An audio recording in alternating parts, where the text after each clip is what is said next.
Okay, great to see everybody here on this morning. So thank you very much, Amrachandra, for that meditation and the introduction, which is important. As Amrachandra was saying, this summer, a couple of months really, we've been focusing on Bhante's, the centenary, the 100th anniversary of Bhante's birth, and it's been very interesting. I've learnt new things in that time from different people looking at the lineages, particularly what Bhante has gifted us over that time. So we've come to this anniversary of Bhante's passing, and I'm very, very, very, very happy to have Suvajra join us. Delighted to have Suvajra join us. Suvajra is both a very dear friend. He's also my private preceptor, so a bit of extra nerves. He's a very good friend. He was one of the first two Buddhists that I met. He and Ratnaguna, right in the early 80s, I think it was 82, was one of the first people I met. And it was the communication, particularly between you, Suvajra, and Ratnaguna, but also just your attentiveness, your friendliness, your connecting, immediate ability to connect with people that really hooked me. It wasn't meditation, you were leading meditation. Meditation came later, but it was the quality of the communication. I wanted some of that. It was seeing that embodied, that particular kind of... So that was, 43 years ago. Oh. That would make a good title, wouldn't it? It was 43 years ago, so I'm delighted to have Suvajra here. Many of you will know Suvajra, but a very quick... just check the time. Make it quick. Not too long. A very quick history. So Suvajra contacted the movement. He lived in Dundee in Scotland. He contacted the movement in the late 70s. In 78 he moved to Manchester. Soon after arriving there he was ordained. I think it was less than a year, wasn't it? About a year after you'd asked. It was a year exactly from when I asked, but yeah. A few months after I moved to Manchester. So, a quick... Ordination process was really simple then. So as Suvajra said, he was in Manchester. He was a founding member of the Manchester Buddhist Centre, guiding those early years and contributing with his own income. He also, in the 80s, was involved with the first men's ordinations in Tuscany, supporting those courses, supporting Bhante to do those courses. And in 86, Bhante asked Suvajra to go to India to conduct some ordinations for him. So Suvajra was one of the first people who Bhante gave had confidence in to do ordinations on his behalf. And of course, as a public preceptor, Suvajra has involved in many other ordinations, public ordinations, private ordinations. He was involved with the ordination process for men as it developed with Subhuti in the late 80s into the 90s, and he was in India during the 90s as well, helping out there in various ways, including the ordination processes. So there's a lot more I could say, but also in the latter years of Bhante's life, Suvajra was, with a few others, a few close friends of Bhante's, was an attendant right up to when Bhante died. So on that basis, over those years, I know Suvajra got to know Bhante very well and was right there through to his passing. His final moments. So I'm going to start with a question taking you right back to when you first encountered Bhante. Can you remember when you first encountered Bhante and what that was like and what were your impressions? I can remember it very well. I can't give you an exact date for it, but it was in 1978. And it was before I'd moved from Dundee down to Manchester, and I'd gone down with some of the Sangha from Glasgow to Padmaloka, where Bhante lived.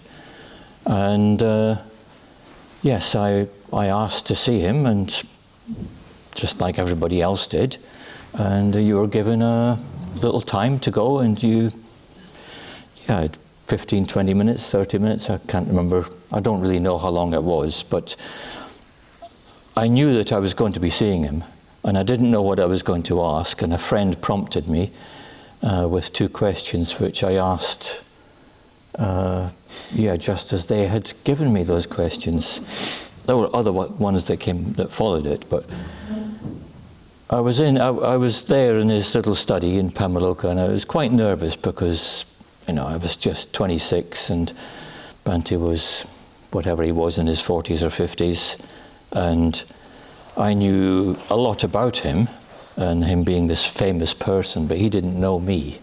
So it was like a sort of a very unequal meeting. He asked me afterwards, was it like meeting your headmaster? And I said, oh no, not at all like that. It was more like meeting royalty. So, the person's famous, and they're sort of, quite elevated in that status. But I felt like, I don't really know what I'm doing here, what I'm asking, and I just wanted to meet him. I asked him the question which was given to me by somebody else: what were his own personal favourite connections with Buddhism? What types of Buddhism did he particularly appreciate? And he answered quite straightforwardly. He said, Zen Buddhism and Ati Yoga. Ati Yoga is another word for what we usually nowadays know as Dzogchen. So, so 2 very elevated and very particular schools. Of course, still being a beginner, I didn't ask the follow-on question, which would have been, why? I always forgot to ask the why question.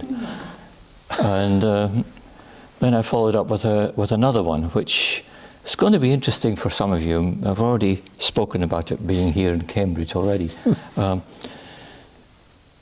The question was, we had heard that Sangharakshita had said that if you weren't ordained by the time you were 24, it was too late. Did he say that, and why? That question came to me with a why, so I asked the why. He said, yes, I did say that, but I think I might have been wrong. Perhaps 24 is too late. Yes. Of course, he knew who he was speaking to. I'm 26, and I've gone past, I should have done it a long time before. And the reasoning was that, he said, for most young people, they start getting involved in social life quite early on, and they start getting a girlfriend, and then the girlfriend becomes a fiancé becomes a marriage partner, and then you have a house, you have a mortgage, you have kids coming on the way. Before you know it, 24's passed, it's now 26, you're 30, you're completely involved in trying to support your social life. He said, so in a way, you don't get much time to do that, to practice the Dharma. And you don't get a space until your kids leave home and everything opens up and you can do it then. But that, he said, comes, quite a long way after. And even, he said it might not come, that space opening up. So that was how it looked in the 1970s. But I think, circumstances have changed a bit, and it's not quite so. There are other opportunities after 24 when things do open up, and some people don't get involved in all those things anyway. So, it was an interesting answer where he said, maybe 24 is too late. So I asked an add-on question, which was, well, how early do you think somebody could be ordained? He said, well. And he quoted, in the suttas, there are young people being ordained, and there's even arahants who are very, very young. I can't remember what he actually said, if it was 7 years old or 14, or I can't remember. But he said, we have Padmaloka ordained, and he was ordained at 18. So I don't see why not 18, maybe 16. And I thought, yeah. I became a Buddhist at 16. I read a little bit. I looked at a little bit, I hardly even read. I looked at a little bit in a book for 20 minutes, and I announced I was a Buddhist. And I knew my life had changed, and it made me think, well, if the opportunity had been presented to me back when I was 16, I probably would have taken it. Would it have been the right decision? Who knows? Mm-hmm. But I knew when I was 16 my whole life had changed. I knew when I got ordained I wasn't going to be unordained. I got suspended, but not unordained. So I escaped that one. Phew. Yes, and I did say to him on that occasion that I was feeling a bit nervous, and he asked, is it like meeting a headmaster? And I said, no, more like royalty. So that was the impression. Mm-hmm. First impression. And at some point you asked for ordination. Is it true that you twisted Bhante's arm? I heard a story about that. Well, yes, I'd written to him from Dundee asking for ordination. Then I moved to Manchester, and maybe a month later or something, I saw him for a second time. So I reminded him that I'd asked him for ordination by letter, and I said I'm still, very serious about that, and if I thought I could twist your arm, I would. And he said, don't mind. So I said, then I'm twisting. So, in a sense, metaphorically, yes, I was twisting his arm. Yeah, and then, within a few weeks, he'd written to say that he'd spoken with the order members concerned, and if I came on retreat October 22nd, he would privately ordain me on October 26th. Today. Today is my anniversary of my private ordination. Just the 26th, isn't it? Yeah, there we are. Congratulations. Yeah. What year was that? That was 78, so I think it's 47 years ago, is it? Yeah. Wow. And can you remember your ordination and your interactions with Bhante at that time? Yeah, I mean, not exactly everything, but I do remember some standout moments. I was working in the hospital in Manchester, went on retreats arrived on the Sunday. We had Monday, Tuesday, Wednesday, Thursday, Friday night, private ordinations. Sona told us, so it'll be upstairs. He meant upstairs from where Sona, was speaking. My fellow ordinee, Susidi, understood upstairs meant upstairs from the shrine room. So he left the shrine room, being older than me, he left first to go and get ordained privately. And he went upstairs, which took him to the library. Bhante wasn't in the library. He was very puzzled. He went into the shrine room, he went into other rooms, he went down to the other side of the retreat centre. He came back. Eventually he smelled some incense and he thought, go up these stairs, and then there's another set of back stairs which took to Bhante's bedroom, which was above Sona's bedroom.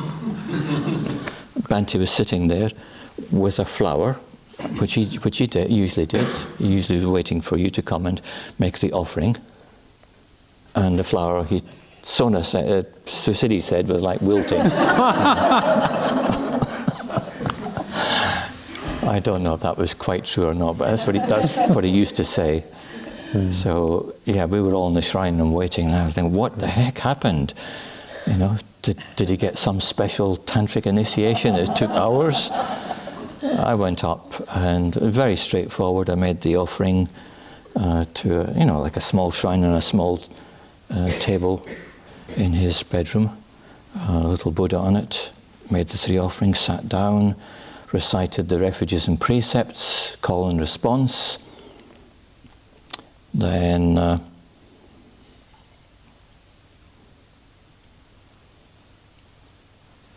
yes, which comes first? I've done so many I've forgotten now. I've probably done it the wrong way around. Which comes first, is it naming or is the sadhana? You don't need to say it all in detail because not everyone here is ordained. I know, yes, why I want to explain it. Okay. So, which comes first, the sadhana or the name? Sadhana. It's the sadhana. So sadhana comes next. So you're asked which meditation practice would you like to settle on, to do? And I said, I would like to do the meditation on Amitabha Buddha. And he said, oh, yes, the Buddha of love. And I'd never thought of Amitabha being the Buddha of love, because Amitabha sits like this with the meditation posture. And I'd thought of him being the meditation Buddha. And he said the Buddha of love. And I thought, oh, right. It was the completely right choice for me. Then he said, I've decided to call you, and I was, like fingers crossed, please let it have a Vajra there, please. I'd never told anybody that I wanted a Vajra. And he said, decided to call you Suvajra. Short. And yes, you have some happiness there, sukha, from su, yeah. And you have to develop something of the Vajra, the thunderbolt, the energy that breaks through to wisdom. So like, wow, I nearly fell off my cushion. Some of the memories. If I say anything that you don't follow, because I'm sort of been ordained for so long and I'm forgetting my jargon, just stick your hand. Well, what's that? Just ask. Yeah, it's no problem. So there you were in Manchester, ordained, and developing the situation there.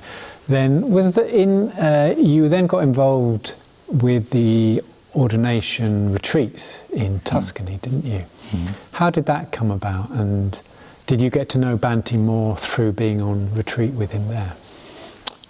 I probably did. Just every meeting that you had, or every time you saw him, something moved forward. I wouldn't have said that I had a friendship with him then, but he did used to come up to Manchester. He went to all the centres in those days, in the early 80s, and usually he, went for a walk with the order members who were there. He especially, of course, went with an order member who was a chairman to ask how were things going. So, I'd got to know him a little bit more and a little bit more at ease. And because you were taken for a walk, that also made it easier. You're sort of, not sitting sort of rather awkwardly in a room, sort of, it's just going through the park and you just have an ordinary conversation.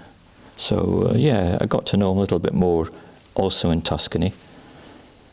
He had the idea that the order in 1991 had been going for, 13 years? 81. 13 years. 81, you mean? 81, sorry, 81. He'd been going for 13 years, so he thought it was a time to take some order members and give them a more, intensive experience. So 3 months of meditation, 3 months of teaching, and take some of the young mitras and get them ordained in that situation. So, I was invited on the second of those retreats. I was a junior member of the team. I think there were six order members in the team, so I was a junior member. And I didn't have much close contact with Bhante, but lots of love for him. Then I went again in 1985 when I did have more contact with him, because I was the organizer, and it was on that occasion in 85 that he asked me to go to India to do ordinations along with Subhuti and Kamalashila. Lots to say about that. I'm trying to write about it at the moment. And was that a surprise that he asked you? Yeah, complete and utter shock. I was stunned because he asked there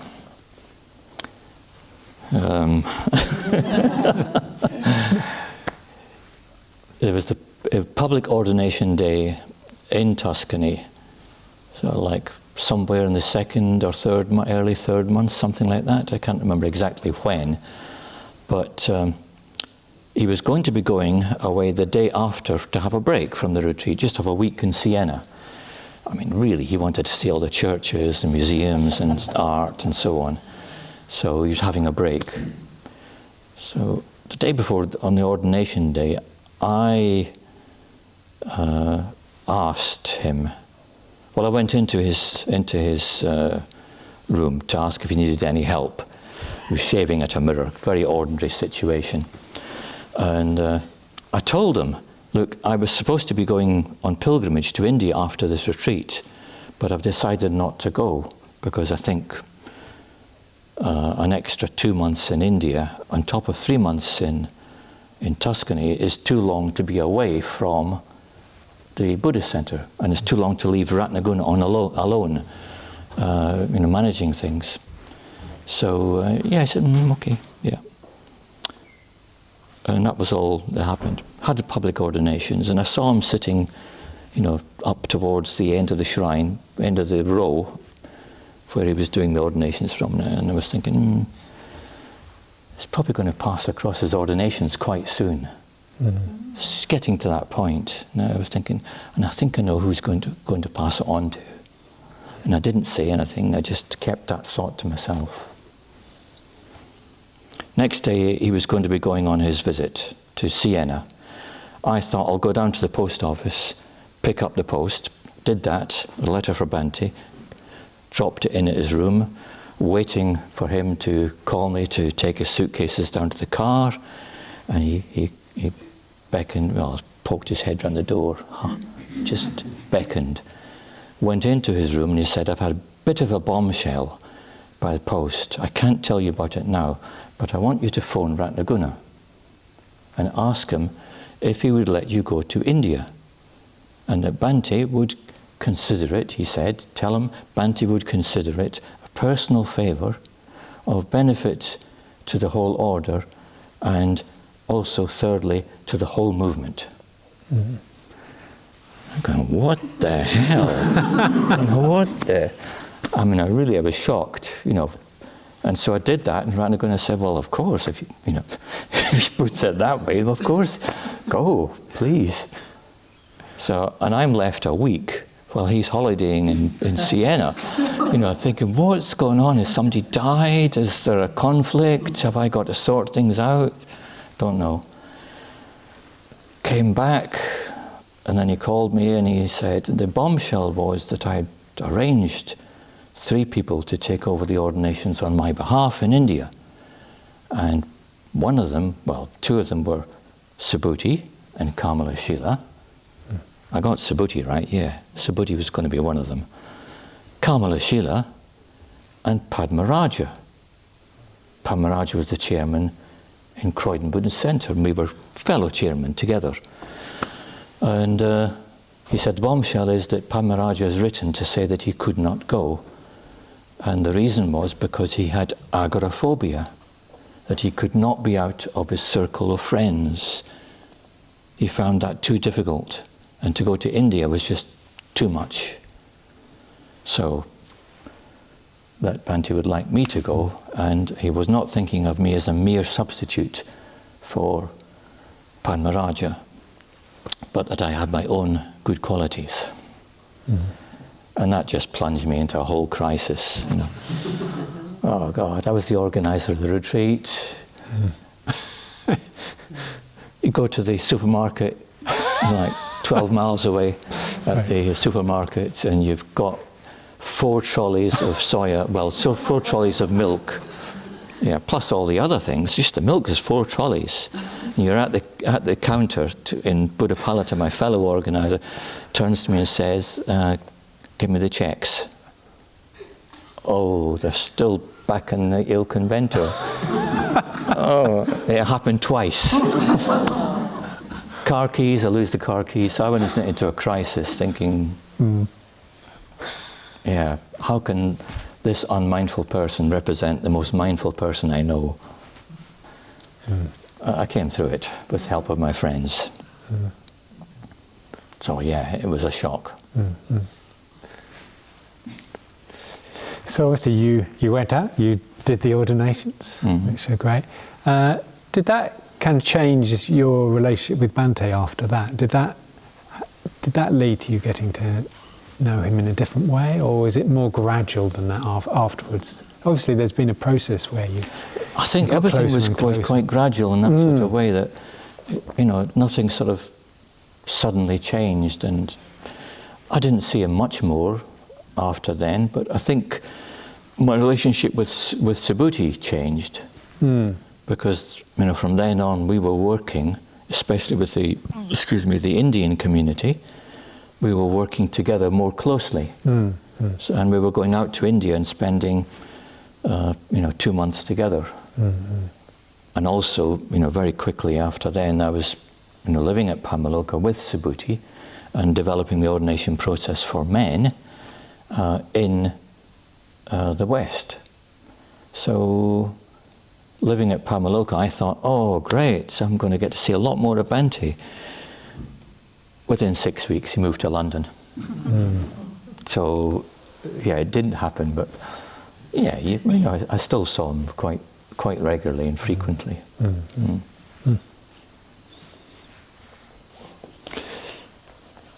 So and later you were at Padmaloka. So in the when did you go to Padmaloka?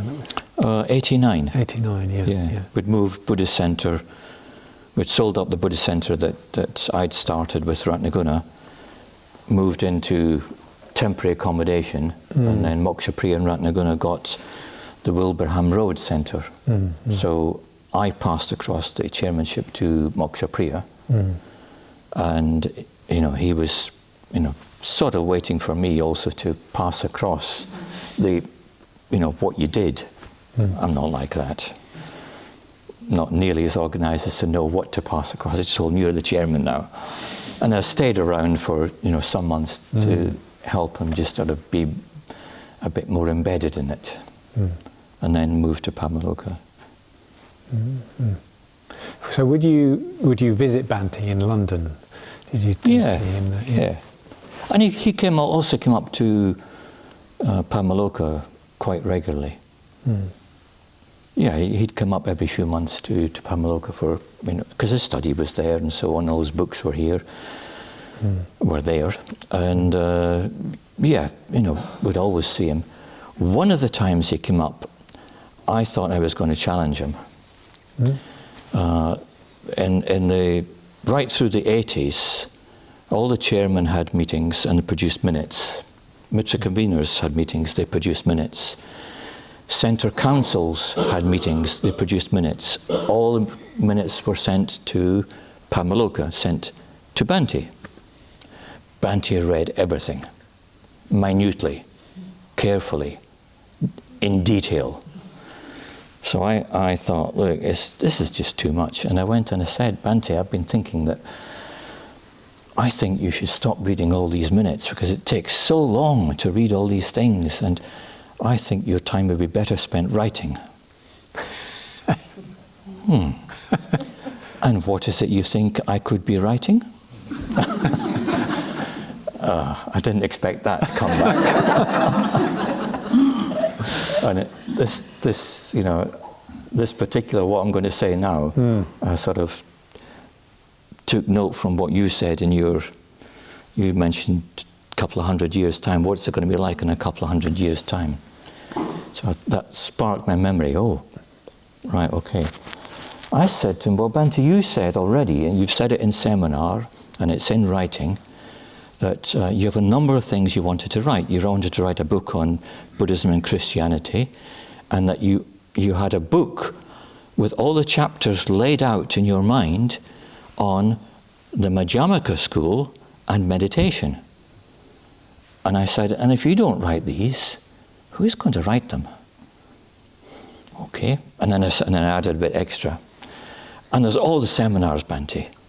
I mean, there's so many seminars, but they're unedited and they're just uncollated. And, you know, it'll be, you know, a long, long time, maybe 20, 30, 40 years before all that will be done. He said more like 200 or 300. But it wasn't just more, it was, if you don't do it, Bhante, and he was saying, well, it's more like 200 or 300 before somebody else like that could come along and do it. And I thought, he sees himself not like just a slight renovator of Buddhism. He sees himself a bit more like a Tsongkhapa who, you know, just revamped Buddhism in Tibet. And that sort of like the humbleness that he said it with, like more like 200 or 300. It wasn't something like boasting.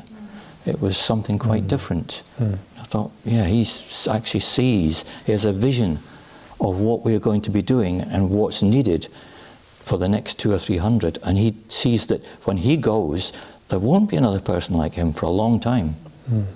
They're not common, these sort of people like Bhante.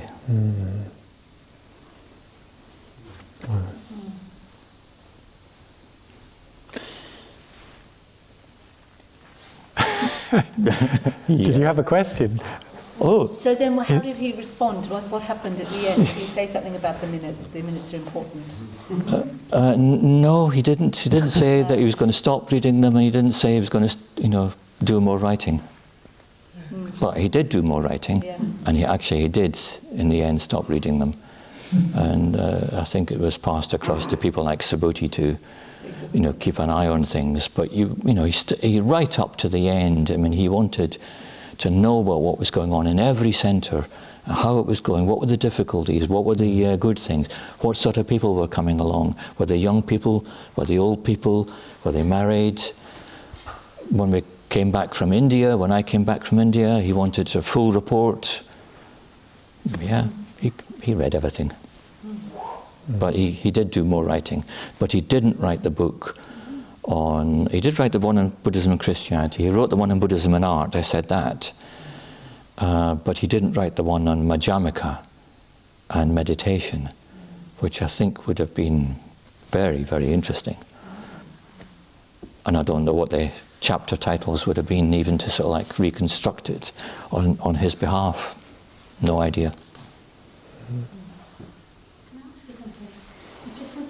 In mind. Sorry, you have to be louder. With the future in mind, did Sangharakshita give you any indications about what he thought about the digital future? I have in mind a conversation with him sort of saying to him, do you think we need an extra kind of line when we become mitras or something? Because it seems such an urgency around it. Yeah, well, not in his younger days, but this time we're talking about just now. We didn't have a digital awareness then. But later on, he wanted to know more about all these things, and yeah, he had a Facebook page that somebody administered on his behalf, and he was quite proud of saying to people, "I have a Facebook page." So he sort of knew what it was about, and he did a couple of Zoom meetings. So that was within his purview, as it were. But he also wanted to update himself on science. And he thought that he never had any interest in science before, that maybe now, and like we're talking, he's 90 years old, he thought maybe now I should actually do a bit on science. So he started to read about quantum physics. And he started to read Carlo Rovelli and other authors. And like, God's sake, he's 90 years old. He's had no background in science. And he takes it up. One of the order members, Triratna, who had been in contact with Carlo Rovelli, and other quantum physicists came to meet Bhante, and they had a talk, and Triratna came out and said, you know, what the heck? I mean, he's studying quantum physics and he knows about it now. Enough to have a sensible, well, as much sensible conversation you can have about quantum physics. Yeah. So we didn't quite get to digital age and that, but he you know, was quite supportive of people investigating these things. He also said in the last few months before he died, I haven't had any education in economics. I think I should study some economics. And I said, Bhante, it's not necessary. I mean, like, you're 93. This is at the breakfast table when I was much more at ease with him. And he said, still, I would like to do it. And yeah, he didn't manage that because within a few months he was beginning to fade. Great, thanks. One of the things, so yeah, we've got about another 20 minutes. So. One of the things you obviously you in the 90s you went to live in India and support the development of the movement and the order in India, and that also took you up to Kalimpong and areas higher up in India, and you followed up your interest. Well, you wrote a book, didn't you, on Dhardo Rimpoche, and you made contact with other of Bhante's teachers that were around. Was there anything you learnt from them about Bhante? You were saying a bit this morning about his contact with Dhardo Rimpoche, for example. Well, I met briefly Dilgo Khyentse Rinpoche, but not enough to learn about Bhante. He inquired about Bhante. How is Sangharakshita? The translator had said Shantarakshita, but I noticed, you know, Dilgo Khyentse Rinpoche's eyes going up like that. No, it's not Shantarakshita. And so he asked, well, how was Sangharakshita? I also met Chetal Sangye Dorje Rinpoche several times, and he always asked about him. On the first occasion, he announced to the people in the room, I gave Sangharakshita the Green Tara practice. He's one of my disciples, and these two boys here, they're his disciples.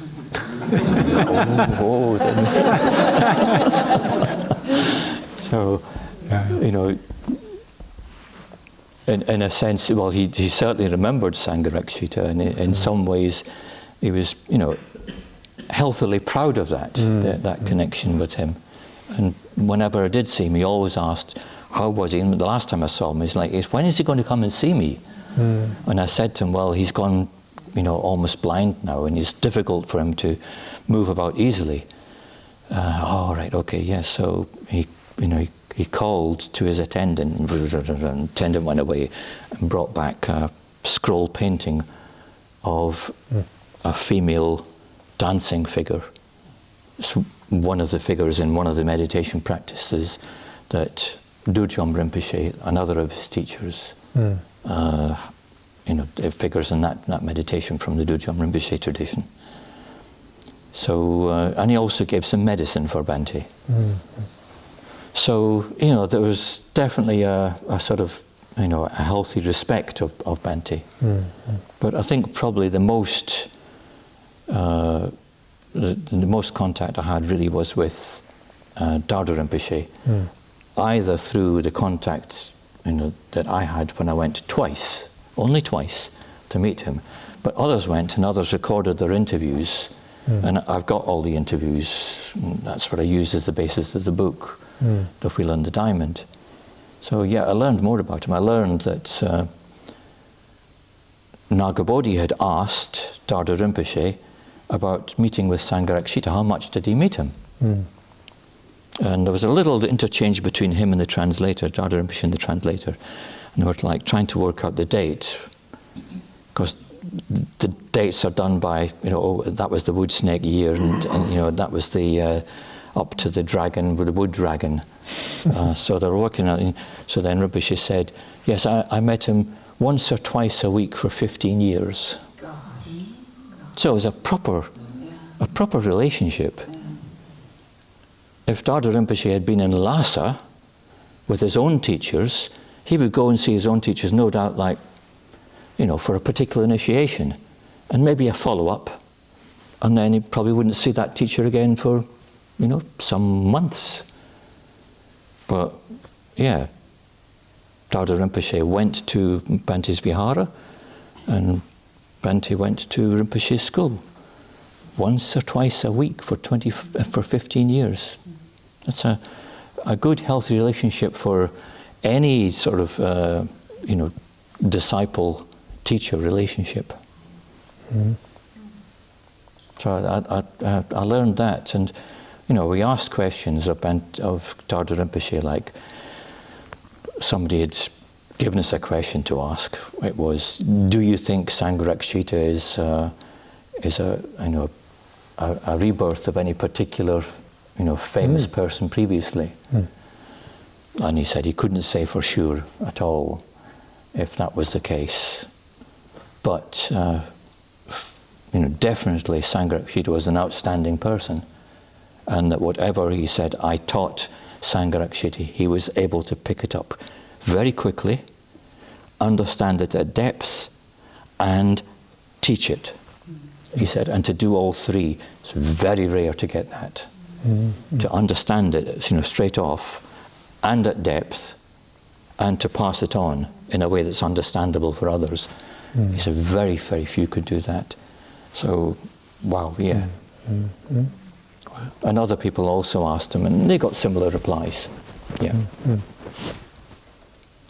So, moving on a little bit more recently, maybe, through your connection in your love of the Tibetan and interest in the Tibetan tradition, you described this in your most recent book. You came to encounter the Chok practice, and you wanted to take that on. You wanted to personally take that on, and in your book you described going to see Bhante, and you wanted to ask his blessing for taking on that practice, and you said if he said no, you would have respected that. Yeah. I would accept that. Yeah. Do you want to say a bit more about that, or how that was? And well, when I went first to visit Dhardo Rinpoche back in 1986, on my pilgrimage that did happen when I went to India, because Bhante asked me to go to India. Well, I did do a pilgrimage at the end. I went to see Dhardo Rinpoche, and at one particular point, Dhardo Rinpoche is speaking about the preciousness of the human life, and that you don't know when the next time you'll meet somebody happens. And I suddenly blurted out, well, I don't know when I'm going to meet you next time, and it might never happen. So I would like a meditation practice from you that would give me a connection with you for the rest of my life and for future lives. And so he did that. He gave me the Tara meditation practice. And when I went back, I realized that I hadn't actually asked Sangharakshita's permission for that, and that in any sort of polite circumstance, any sort of reasonable circumstance, I should have politely asked him. So I said to him, and he said, "No, that's okay." He said, I'm glad you did that, because Rinpoche hasn't been used as a lama properly in these last number of years in Kalimpong. Most of them think of him like a headmaster of the school, and they don't use him as a lama. Plus, he said, all these other lamas came through out of Tibet, the big famous ones. They all came out, they all went through Kalimpong, and all the local people rushed to the latest lama. And then all those famous lamas left Kalimpong for other places, and Kalimpong was without a proper lama.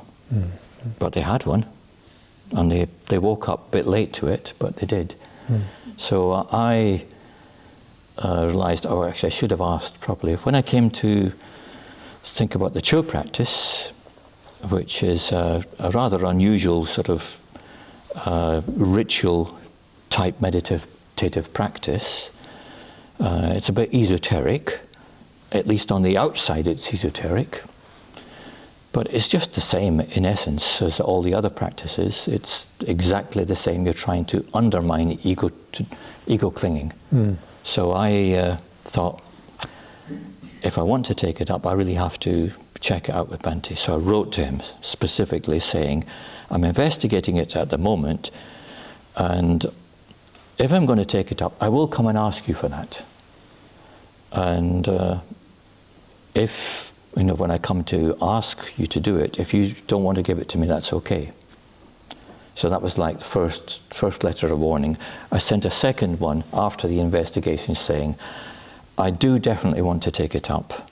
I think there's something here that can be of benefit for us in our order. And again, I'm saying this quite straightforwardly. If you don't want me to do it, just say, and I will accept that. So I wrote that a second time.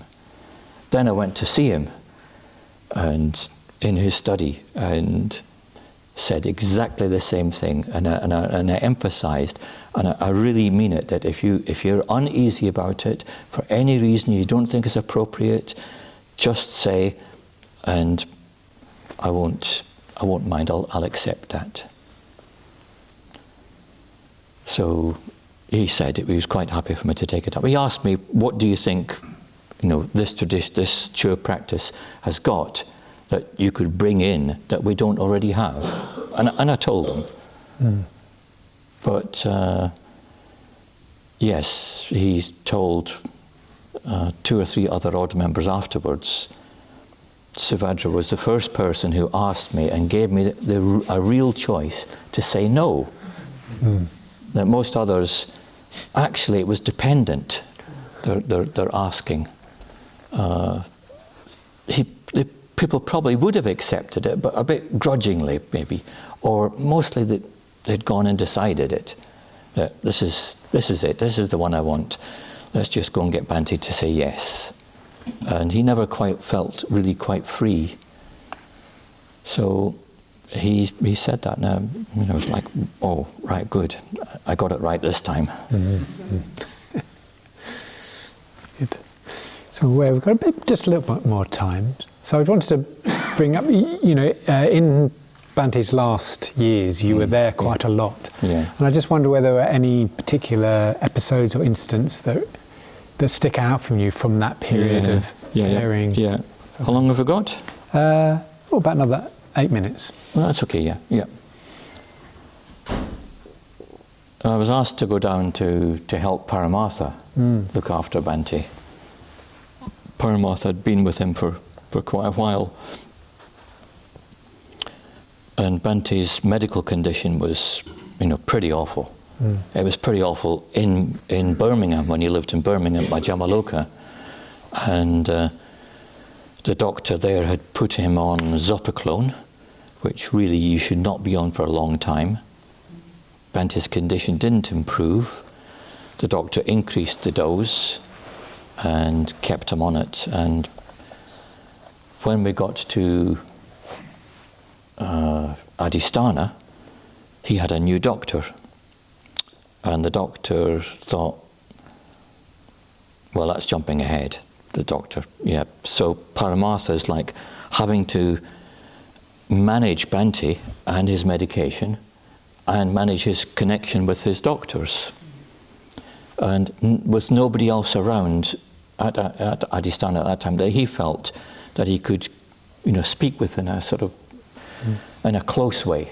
So Subhuti said, you know, could you go down for maybe like a week or 10 days? I knew it's not a week or 10 days. It's not. It was 5.5 years. Yeah. So I knew when I was going down that it was going to be a shift. And the standout moment when I went down was, I was down there for a week. I was sitting with Bhante and he said, I've got something I want to say to you. He said, I'm not asking anything here. I'm just going to tell you my feeling. That's right, really precise. Not a request. He's going to tell me something, and it's about a feeling. He said, I very much enjoyed having you here, and if I was to have you here for longer, I would feel very happy. So I said, okay. So I've got something to say, and I'm just going to tell you, not say anything definite, but just tell you my feeling, that if I was to be here longer time, yes, I too would be very happy. But I would first of all have to ask and speak about it with Moksha Priya, who I'm living with in Wales. So he said, fine, I understand that. Left it like that. Of course, Moksha Priya knew as well. He's not gone down there for just, a week or 10 days. And we went back and we agreed that I would come down 3 weeks and have 1 week back in Wales with Moksha Priya, so that he wasn't left on his own. It worked out like that, but the 1 week got eroded, and then Moksha Priya said, look, we said 1 week, and then it got reinstated a bit more. But yeah, that was the first thing. Second thing that was a very strong impression was he was not at all well.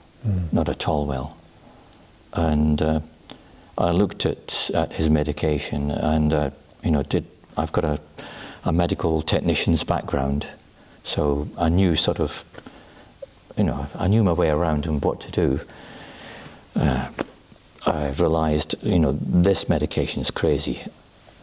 And the doctor had already said to Paramartha, this is just ridiculous, this dose of medication that he's on.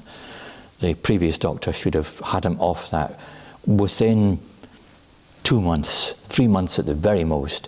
And he's been on it for 2 years.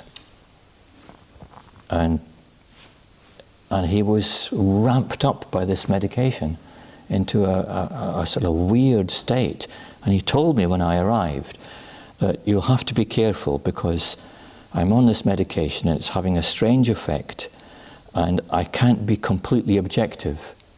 He said, so one of the things I want you to do is to be objective for me. That if you see me being, in any way I can't remember the word, like out of sorts or sort of doing anything strange or unusual or speaking in the wrong sort of way, please tell me. That's what I would like you to do. That will protect me. So yeah, the doctor, we got him to the doctor, and I can't remember if the doctor had changed again or just quite suddenly, but Dr. Patsy was from New Zealand, a wonderful New Zealand woman, and New Zealand and Australian women, I think, but definitely New Zealand women are very, very strong. That's my experience. I've got relatives also in New Zealand, very strong women. So she said to him, this is your medication, it's 1 month's worth. But in all conscience, I cannot let you take this medicine any longer. You have to come off it. So Manji like, okay.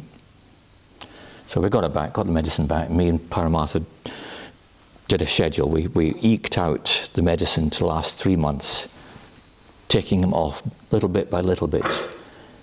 Each time we reduced the dose, his sleep got better. Each time we reduced his dose, he got brighter. Each time we reduced the dose, he was able to walk a bit further outside. It's extraordinary. And I think within the 3 months there was a dramatic change. His sleep pattern had begun to settle. Within 6 months, he was much, much better. And I'd asked him when I moved down, first of all, does it feel like home here at Adhisthana? He'd only been there just a couple of months or so. And he said, no, it doesn't feel like home. No, it doesn't feel like Padmaloka, where he'd lived for a number of years. But after the medication got sorted out, he'd begun to be happier, much more settled. And he said when somebody asked a few years on, well, how has this period of your life been? And he said, some of the happiest times of my life have been here at Adhisthana. So, I mean, that was really quite noticeable. One of the times when I was reduced to doze, took him outside for a walk, and it was the first time he actually had noticed the front of the building, the one that actually faces the pond. And he looked up. Oh, I haven't seen that so far. Well, he'd been out, but just for a few minutes. But this walk, he told me, I didn't realise that there was a peak and a window in that peak up the top. He said it's rather beautiful. That night he had a dream, and he was flying over fields which were ripe with. He wasn't quite sure if it was rice or wheat, but with his Indian background, could have been either. He was like flying over the fields, and this intense feeling of joy. And he told me first thing in the morning, I've had a dream, maybe you could write it down. So I thought, yeah, you went outside, your medication came down, you went out for a proper walk, and that's the first time you were alive out there. And he said, yes, yes. There were other times he felt the loss of independence because he couldn't walk easily. He was getting weaker as the years were going on. Getting up from his chair, he was rather heavy himself. Getting up from his chair was quite tough. And I would have given him his eye drops, and he would have held out his hand to get the bottle at the end of the eye drops to take back to his room. So he'd have the little bottle of eye drops in one hand, and he'd be trying to push himself up out of the chair. And I was like, sort of, at some point he's going to slip like that, and then he's going to come down. He maybe got to bump himself on his armchair. So I would ask, can I have the bottle of eye drops to hold? And he would give me the bottle of eye drops. Well, one morning, he said, just after breakfast, we're still sitting at the breakfast table, he said, I've got something to say. And he told me about his mother losing her independence in her later years, and that she really felt it, that there was nothing else she could do because everybody was doing something, and she felt helpless. He said, and I have felt like that. And when you come at night to ask for the bottle of eye drops, it's like you're a sergeant standing there and give me the, you're like Nurse Ratched. Nurse Ratched from the film One Flew Over the Cuckoo's Nest, who's, sort of, wow. So I just had to sort of like bite the bullet, okay, I'm sorry, Bhante, yes. We changed the way we did it, but some months later I said to him, and there was that time about the bottle of eye drops and the interchange at breakfast afterwards and in the morning afterwards, and he laughed. Yes, okay. But yeah, I mean, he was quite wonderful as an old man, and right up to the end, I was typing stuff that he was dictating. He was writing up to within just a couple of weeks of the end. And he was seeing people every day for almost 5 years. Sometimes more than one a day. So, yeah, those are some of the well, I'm sure memories. It was great. What strikes me at the end was just how it was just great that he could have such good quality of life for the last few years, and people like you and Paramartha. Well, we've got you to thank for helping Bhante to, so he could live the most full life there, right towards the end, the end of his life. Well, there are probably more questions, but time is pressing on, so we're going to have a tea break now. So thank you very much, Suvajra. Is there one more thing you want to say? Before you end there, I'm just want to sort of let you review the last couple of days, just to see if there's anything that I should say. He wasn't well the week before, and I don't think we've actually made that very clear. I'd been away for one of the weeks back up in North Wales with Moksha Priya, and I came back down, and I think I came back, I would have gone back on the Sunday night, Monday morning. I thought, there's been a bit of a change. He's not so well. In fact, he wasn't eating. And Paramartha, he went away for a couple of days because I'd got back. Paramartha came back on a Thursday and has said, there's been a change and he's not eating well. He's having difficulty. He's only eating like a little toast soldier with a bit of jam on it. And even then, maybe not the whole of it. Maybe a little spoonful of yogurt. So I sort of, my medical thing was like, things are shutting down. So Paramartha called the doctor, and she came on Friday morning, and she looked at him, and she said, I wouldn't be surprised, Mr. Lingwood, that if you ended up in hospital this weekend. And he said, are you saying it may be mortal? And she said, well, we don't like using that word, but yes, perhaps. So, okay. And she went away and she said, I don't know what's happening. I don't know what's going on, but it's serious. And she'll get some nurses to come in and take bloods. They didn't come till the Monday. But after the doctor went, Sanghadasa was with us at that time.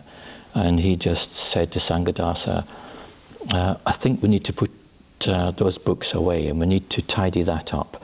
And can you send that back to so-and-so? And he just was deciding, I better get ready because I may not survive. And in the weekend, he started with, a cough, very, very heavy cough. So he got pneumonia at that point. Whether he had pneumonia earlier, don't know.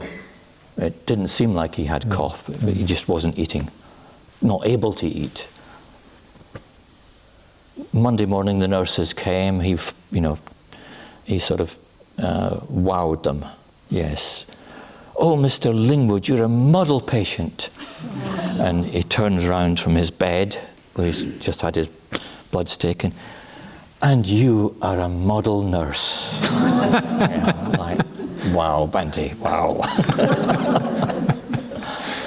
And then later that day, his breathing got more difficult, so he was in the hospital with Paramartha, in accident and emergency, in one of these big sort of reclining sort of chairs that sort of you get in these accident and emergency places. And then he said to Paramartha, they'd been there hours, and he said to Paramartha, now you go home and Suvajra can come. He said, I can manage on my own. I'm familiar with hospitals now. And then I went in, Paramartha went home, and I stayed in the hospital. And he had a few words that he could manage overnight, just a few words. And went to bed, and the nurses promised to tell me if anything changed at night, and said, you can sleep. We have a special place for a relative or a carer. You can sleep there. We'll come and get you if anything happens. Went in the morning, and he's sort of like, aware I was there, but he was already well on the way out. No sort of good morning or no anything like that. Just sort of. And by 9:30 in the morning, Paramartha, Yashadeva, Sanghadasa had come, and we were with him. We had his kesa, we had his mala, his rosary, and he just slipped away. And just quite a wonderful way that you went, that just conscious and, conscious up to almost the end that you could be, and no anxiety at all. And his last words were? His last words. Good. Bhante. Good. Sorry. Good. Oh. Good. I'd said to him, Mokshapa had given me a text saying, if you're able to, just tell Bhante that the first of his writings has been translated into Arabic and been published. So I told him that it was the first chapter of Ambedkar and Buddhism had been translated into Arabic and was now published in, I've forgotten the country, I think it was maybe Saudi. And yeah, he was honest to the recliner in accident and emergency, and he just turned to me and said, good, good. And then he was a little bit hungry. I'd asked him, you all right? Are you hungry? So the nurse said, I could bring you some yogurt. And so he said, good, good. Which of them came first? Which of the goods came first? I can't remember. I'd have to look back in my notes. But yeah, that's all he managed when I went there, really. Yeah. Well, thank you very much, Suvajra, for just sharing your experience in evoking Bhante so richly. So yeah, we'll just say thank you. Yeah. Thank you.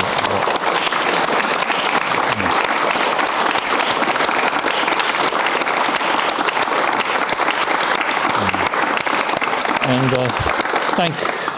thank you all. I've got many friends here that I've known for many years, and not just from this country, but also from India.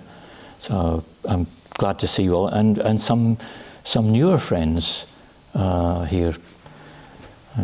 Some of them that I met in the young people's session yesterday morning, which was great. So wonderful place, and thank you for your welcome.